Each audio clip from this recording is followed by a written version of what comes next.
باب الصلاۃ قبل المغرب، مغرب سے پہلے نماز. حدثنا ابو معمر حدثنا عبد الوارث عن الحسین عن ابن بریدہ قال حدثني عبد الله المزنی عن النبي صلی اللہ علیہ وسلم قال صلوا قبل صلاۃ المغرب. آپ صلی اللہ علیہ وسلم نے کیا فرمایا؟ مغرب کی نماز سے پہلے نماز پڑھا کرو. قال فی الثالثۃ لمن شاء، اور تیسری مرتبہ جب آپ نے فرمایا تو آپ نے کیا فرمایا؟ جو چاہے. کراہیۃ ان یتخذ الناس سنۃ، اس ڈر سے کہ لوگ اس کو سنت موقدہ بنا لیں گے، اس لیے آپ نے تاکید بہت کی، لیکن تیسری مرتبہ کیا فرمایا؟ جو چاہے پڑھے، یعنی ہر کوئی لازمی نہ پڑھے، لیکن جو سنت موقدہ ہیں ان کی تاکید زیادہ ملتی ہے.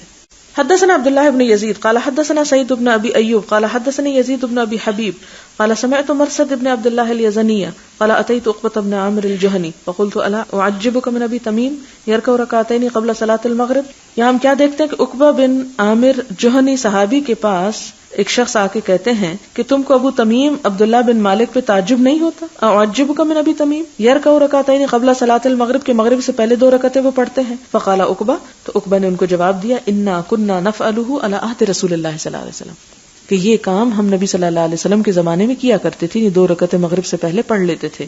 فقلت فما یمنعک الآن، تو میں نے پوچھا اچھا پھر اب کیوں نہیں پڑھتے، کیا چیز روکتی ہے تجھ کو؟ قال الشغل، کہتے ہیں کام کرتا ہوں، یعنی اب میں مشغول ہو گیا ہوں اس لیے یہ 2 رکعتیں اب نہیں پڑھتا، لیکن حضور صلی اللہ علیہ وسلم کے زمانے میں ہم اس کو پڑھا کرتے تھے. اور اب بھی آپ دیکھیں کہ اگر آپ حج یا عمرے کے لیے جائیں تو آپ دیکھیں گے کہ مغرب کی اذان کے فوراً بعد تقریباً تمام لوگ کھڑے ہو کے 2 رکعتیں پڑھ لیتے ہیں امام کے شروع کرنے سے پہلے، لیکن ہمارے ہاں پاکستان میں اس کا رواج نہیں ہے.